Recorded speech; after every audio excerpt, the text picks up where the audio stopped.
Comienza la votación del presupuesto participativo 2022. Hasta el próximo 8 de junio podés votar de forma presencial o virtual desde tu PC, tablet o celular ingresando en pp.riocuarto.gov.ar y en los diferentes puntos de votación presenciales. Este año podés inscribir a tu institución para que se convierta en un centro de votación. Para conocer los proyectos, ingresá a la web pp.riocuarto.gov.ar. En Río Cuarto el protagonista sos vos. Gobierno de Río Cuarto. La ciudad nos une. Servicio de enfermería a las 24 horas. Atención de pacientes en internación domiciliaria y ambulatorios. Amplia experiencia comprobada. Manejo de aparatología de pacientes críticos. Cuidados y medicación en general. Consultas al 3584 30 73 25. Licenciada en enfermería Adela Palma. Servicio de enfermería las 24 horas. Estás en 102.9 Gospel FM Gospel. GPS de Noticias se detiene en este segmento para compartir información específica. Una temática, 1000 preguntas y la persona idónea para responderlas. GPS de Noticias.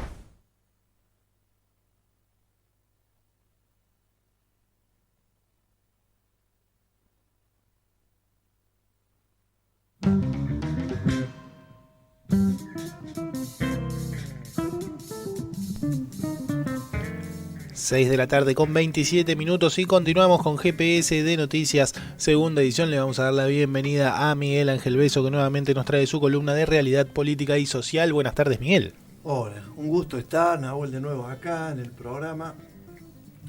Se nos viene el frío gradualmente. Sí, de a poquito. Tranquilos, no, pero se nos viene. Se viene, venirse Estamos se va a en venir. tiempo. Sí, así es. Estamos en tiempo. Hoy elegimos un tema más en orden a la reflexión, que en realidad en este tipo de programas nosotros lo podemos plantear siempre en términos de reflexión, no de afirmación, que es acerca de cómo quedó la sociedad, ¿no?, en la que vivimos nosotros, después de la pandemia. Y este dato lo traigo a colación porque la Organización Mundial de la Salud dijo que, además de todo lo que se vio por el virus, la pandemia que se abalanzaba sobre la sociedad y que estaba instalada ya era la de la salud mental. Y en realidad cuando uno empieza a buscar cuáles son los motivos, los fundamentos por los cuales él cree eso, y se expresa como representante de la Organización Mundial de la Salud, o sea que es una decisión de ese organismo, y empieza a bucear por los fundamentos, pero además por lo que se vive todos los días, uno se encuentra que la pandemia dejó muchas cosas, nos marcó en muchos aspectos, que de algún modo no hemos podido todavía reflexionar sobre eso. Es como que las cosas van pasando y pasaron tan rápido que cuesta tomar registro de todas las cosas que pasaron tan rápido. Entonces nos encontramos, y algunos pensadores van reflexionando sobre estos temas. Por ejemplo, nos encontramos con esta cuestión del gran avance de las redes, que son previas a la pandemia, que ya venían generando un amplísimo espectro de impacto sobre la mente humana, ¿no? Es decir, los seres humanos, de repente, en la última década, hemos sido invadidos por las redes sociales. Y no hace mucho tiempo había un estudio aquí en Río Cuarto que decía que el promedio de los riocuartenses en las redes podía estar rondando entre los 4 y 5 horas por día. Si uno imagina que tiene una actividad profesional o un oficio o una tarea, la de un periodista que tiene que estar muy informado y demás, se encuentra con que además de las horas de trabajo están las horas de redes, Sí. que implican un enorme esfuerzo psíquico para las personas. para todo tipo de... Creo que lo atraviesa toda la sociedad, desde los niños hasta las personas de edad que utilizan Internet como algo enormemente útil, pero también que produce un desgaste neurológico y psíquico que se suma a las otras actividades que tiene. Ese es un aspecto que es previo a la pandemia, donde de repente se empezó a instalar esta idea de la fake news. Por un lado la fake news, que eran como información que se inventa para confundir, Uh-huh. que después no puede ser corroborada por otros documentos o por otras informaciones. Sin embargo, corren en el ambiente, vamos a decir, más allá de las redes, como si fueran ciertas. Sí. A tal punto que por momentos, en las conversaciones que se dan entre nosotros, a veces ya no se diferencia cuál información es buena y cuál es mala, cuál es cierta y cuál no es cierta. Es decir, se ha llegado a un punto donde la verdad y la mentira quedan subsumidas en una síntesis que podríamos decir mucha información, sin discriminar cuál es buena. O, cuando digo buena, cuáles tienen criterios vinculados con la realidad y cuáles no. Entonces, llegamos, como previo a la pandemia, con una intensa actividad de nuestra psiquis, ¿no? Que se vio agudizada por el uso de las redes. Uso de las redes que instaló el discurso del odio, que alguna vez hablamos aquí del discurso del odio, que es esta profundización de las diferencias en las redes. El que está de acuerdo y el que no está de acuerdo, y comienza desprestigiando la idea del otro y termina agrediendo al otro. En aquella oportunidad que hablamos de este tema decíamos que horas y horas de debates y discusiones con un tono altamente agresivo se daban en Facebook y en algunas otras redes, y que en un primer momento no tenían control, porque a los dueños de Facebook les convenía que hubiera mucha polémica porque vendíamos publicidad. Más allá de que después vino una legislación, y todavía faltan muchas por hacerse, con criterios distintos en el mundo de cómo encarar esa legislación. No era lo mismo en Estados Unidos que en Europa, y hablo de cosas muy nuevas. Un ejemplo es que Facebook contrató miles de personas para saber y excluir, detectar y excluir las agresiones que había, y eran millones por día. Bueno, este contexto, este ambiente, también lo consumíamos en nuestro contexto de vida. Entonces, cuando uno observa el crecimiento de las redes, la cantidad de horas que lo usamos, que se instala en algunos aspectos el discurso del odio, más allá de algunas cosas que también son positivas y muy útiles, podemos decir que si lo comparamos con una persona, o el ritmo que tenía una persona como nosotros hace 15 o 20 años atrás, no era el mismo. Hay un nivel de desgaste mucho más alto. Hay un autoexigirse todo el tiempo para estar informado de todo. Es más, cuando se hace lo que antes se llama el zapping, Sí. hay que pasar la información rápido entre el Facebook, el Instagram, el WhatsApp y todo lo demás, lleva 40, 30 minutos, 50, depende del momento en que uno lo toma. Creo que debe haber muy pocas personas hoy en el mundo que se levanten y dejen de mirar el teléfono. Es un buen dato para tener en cuenta. ¿Cuántas personas no miran el teléfono cuando se levantan en el mundo entero? En el mundo. Por supuesto, hablamos de la gran mayoría, no de todos. Uh-huh. Entonces llegamos a la pandemia en un ritmo muy acelerado, donde el tiempo había perdido el valor de tiempo. Y el apuro había sustituido con la urgencia de estar informado de todo, que no es lo mismo que investigar, tener conocimiento, no es lo mismo. Y después vino la pandemia.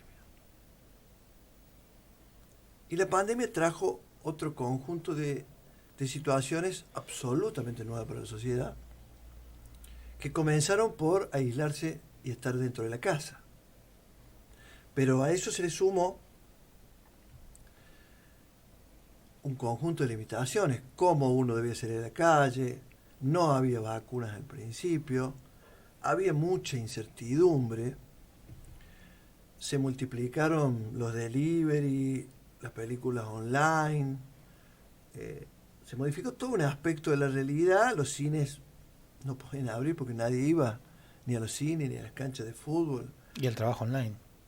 El trabajo pasó a ser online y sin horario. Sin horario, es verdad. ¿No? Si las personas compraban una camisa en China a las 4:30 de la mañana. Entonces, la psiquis comenzó a tener una sobreexigencia, porque además estaba lo que decían, aprovechemos que estamos adentro y hagamos todos los cursos que andan dando vuelta, porque había que ver en qué invertir el tiempo. Entonces había un conjunto de exigencias. Otros miraban películas, series. Hubo muchas adicciones a las series en una etapa. Sí. Lo que ocurre es que en medio de todo esto que pasaba, íbamos perdiendo cosas. Antes de la pandemia y después, con más intensidad. Perdiendo el hábito de juntarnos con los amigos a tomar el café, perdiendo el hábito de ir a jugar al fútbol juntos, perdiendo el hábito de juntarse la familia, perdiendo el hábito de reconocerse en el cariño con el cuerpo enfrente del otro, a tal punto que en algún momento es como que hubiera crecieron los conflictos. Crecieron los conflictos, por un lado porque la distancia nos había alejado de los demás, y por otro lado nos había acercado demasiado a los que estaban y vivían cerca nuestro en la cotidiana. Claro. Entonces, en ese proceso nosotros fuimos perdiendo cosas, pero no logramos todavía nombrar cuáles son esas cosas, que como toda pérdida duelen en algún lugar, pero no hay palabras todavía que la mencionen para tomar registro de lo que hemos venido perdiendo. Entonces, cuando uno busca una de las múltiples explicaciones que tiene la violencia actual, la tensión actual, lo que a veces los psicólogos llaman como la pulsión de muerte, es decir, esa cosa pesada, densa, se encuentra con que algunas de las causas que motivaron esto fueron estas pérdidas que todavía hoy no le podemos poner un nombre, porque si yo digo, ¿qué nombre le ponemos a qué nos dolió tanto que perdimos y no podíamos hacer? Pero ya ni nos acordamos. Pero la mente, en el inconsciente, no descarta todo tan rápido. Claro. Hay Sí. cosas que quedan marcadas. Y en algunos casos hasta de modo traumático. De manera que mucho de lo que hoy aparece en la sociedad es resultado de algo que todavía no hemos llegado a estudiar a fondo y que se generó en un clima de enorme estabilidad que debilitaba el centro del ser humano, que es el yo. Uh-huh. El que perdía el trabajo, el que corría el riesgo de no tener trabajo, el que no podía trabajar, y si no trabajaba porque vivía de la economía informal no tenía cómo volver a la casa con algo, y no hablo de el 10% de la población, quizá el 40% de la población. Sí. El que no tenía estabilidad en lo económico porque tenía un sueldo que lo ayudara todos los días, vivía en una crisis de inestabilidad permanente. ¿Cuántas cosas se perdieron que hoy todavía no podemos poner un nombre? Sí, es impresionante la pérdida que se ha generado cuando uno lo analiza minuciosamente, ¿no? Porque quizá en la cotidianeidad no nos damos cuenta de eso, o no lo tenemos en cuenta, o no nos detenemos a pensarlo, pero en definitiva se han perdido muchísimas cosas, y en algunas ocasiones se han perdido también situaciones cotidianas, algo que estábamos acostumbrados, que era completamente normal, y tras la pandemia terminó quedando en el olvido, porque en la pandemia dejó de ser algo normal y dejó de suceder. Claro, exactamente, porque lo que nosotros, yo recuerdo que había amigos que decían, qué lindo sería juntarse a comer un asado. 2 años casi estuvimos así. Sí. Y hay gente que se hizo a fin de la videollamada, digamos, de estar comunicándose de esa manera, y hay gente a día de hoy que prefiere comunicarse de esa manera porque le quedó instalado quizá en su inconsciente, y a veces te invita a una videollamada cuando quizá te podés ver porque estás cerca. Claro, porque quedaron hábitos, ¿no? Hubo cosas interesantes, porque no estamos hablando de esto como algo negativo, simplemente hoy nos posicionamos del lado de las pérdidas que ha habido. Hay gente que no volverá nunca a ser la que era, que por el trabajo informal no pudo recuperarse. Y no estamos hablando de sectores marginales, No. incluso hasta profesionales que han entrado en crisis. Y fijémonos que el problema de este tiempo, en otras épocas se daba esta cuestión de que había muchas cosas prohibidas. 30, 40 años atrás había muchas cosas prohibidas. Y lo que se prohíbe genera una tensión. Porque uno no puede hacer lo que la sociedad le dice, mira, esto está mal. Pero no hablamos de cosas graves, sino de actitudes. Uh-huh. ¿No? Hoy se festeja, cuando alguien se recibe, hay unos chicos que se reciben acá cerca de la radio, de un modo absolutamente distinto a como se festejaba antes. Antes, si lo hacen como lo hacen ahora, se hubiera visto muy mal, como un exceso de exhibicionismo, porque era una sociedad más bien con parámetros más rígidos que provocaron, y desde hace más de 100 años, lo que se llama la neurosis. Si podemos caracterizar lo que ha pasado en esta última época, más bien nos tenemos que asentar en la idea de que ha crecido la depresión. Es decir, se le llama depresión a una tristeza que no es 10, 15, 20 días, un mes, sino que cuando se extiende durante 6, 8 meses, un año y medio, y cuando supera ese tiempo, se transforma en crónica, en melancolía. Es decir, eso es producto de muchas cosas que quedaron y que no hay forma de poderlas recuperar, porque quedaron metidas en lo más íntimo de lo que es el funcionamiento de la psiquis humana. Por lo tanto, son algunas de las cosas que hemos perdido y que no nos damos cuenta, y que muchas veces termina siendo y expresándose en los estados depresivos. ¿Qué pasó con todo esto? ¿Lo podemos nombrar? ¿Lo podemos reflexionar sobre esto? ¿Ha habido muchas investigaciones referidas a estos temas? No. No hubo básicamente ninguna. No. Se avanzó mucho sobre el virus, sobre lo físico. Uh-huh. No digo que no haya nada. Hay gente trabajando estos temas. De hecho, hay un libro de un norteamericano, creo que es, que tiene el apellido de un periodista de Río Cuarto, pero no es él.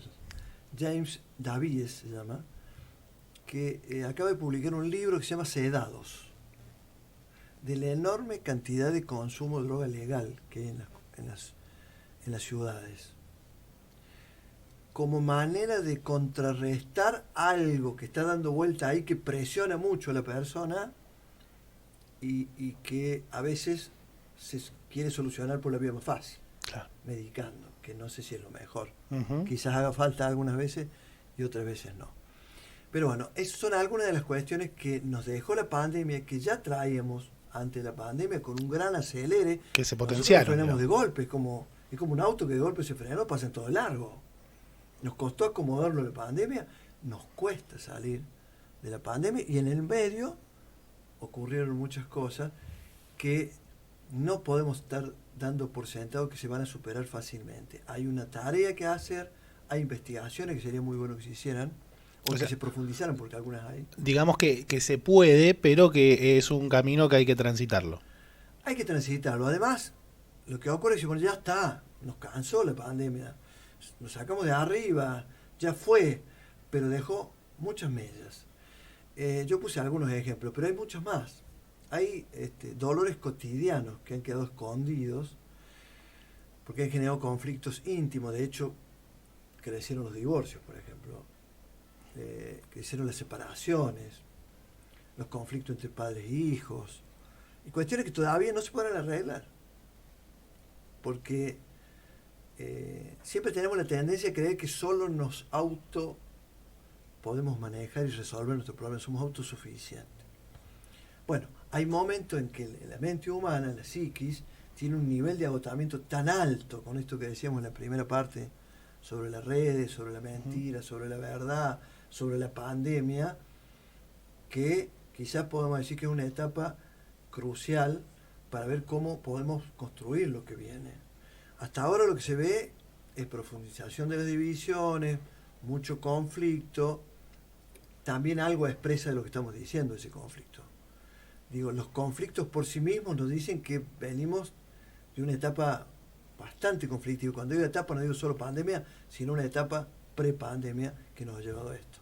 Esta es la idea de conversar algunos puntos de tipo, que pueden surgir 1000 preguntas. Yo simplemente hago una reflexión. Una reflexión general de lo que ha acontecido, que bueno, que normalmente, como dije, ¿no?, anteriormente, no nos lo planteamos de forma directa, pero evidentemente algo quedó, algo pasó allí, se puede resolver. Se puede resolver, pero hay que dedicarle tiempo, espacios. Solo de por sí no se va a resolver si no lo trabajamos, por lo menos si no lo ponemos en la agenda, ¿no? Este tipo de cuestiones habitualmente son ambiguas, difusas de entender, ¿no? Porque uno dice, bueno, pero ¿cuáles son esos problemas? ¿Dónde están? Claro. Bueno, yo mencioné 5, 6, 7 casos. Si los ponemos todos juntos, se nos arma una ensalada rusa por ahí en la cabeza. Es como que hay que, en términos futbolísticos, hay que parar la pelota en la mitad de la cancha, hay que levantar la mirada, ver cómo están ubicados los demás jugadores y cómo jugamos la pelota. Lo que pasa es que en este caso se trata de la vida. Y la vida es mucho más complicada. Yo diría es mucho más compleja, porque está relacionado a todo. Y complicada porque todo este proceso que se vivió nos lleva a que se haya vivido en estos términos. Entonces, no pasemos por alto como si nada hubiera ocurrido. Obviamente, para eso están los que estudian estos temas, los que lo investigan, los que pueden mostrar libros o aportes literarios para reflexionar mejor. Son cuestiones que hay que empezar a puntualizar, porque hay una sociedad que está exasperada, que está muy irritable, que ha vivido muchos momentos de inestabilidad laboral, de ingresos económicos, de inestabilidad familiar, de no saber si al otro día se podía morir. Claro. Porque, fíjate, para ir cerrando, esa persona se podía morir y hoy, por ahí tenemos que mirar la información seguido a ver si no se le ocurre a algún loco desatar la guerra nuclear. Son contextos de la historia que nos ponen en este lugar. Bien, muchísimas gracias, Miguel, como siempre, por todos los temas que nos traes, y en el día de hoy una temática para reflexionar, que también se la dejamos a la gente del otro lado para que puedan reflexionar en ello. Bueno, un gusto, Nahuel, como siempre, la producción impecable, hoy con masa fina, o sea, hoy con masa fina, de alta magnitud, que su productor y sus ayudantes, o quienes efectivamente los ayudan, nos ha podido aportar. Gracias y nos vemos en 15 días. Así será. Ahí estaba Miguel Ángel Beso con su columna de realidad política y social en el día de hoy, la transición después de la pandemia.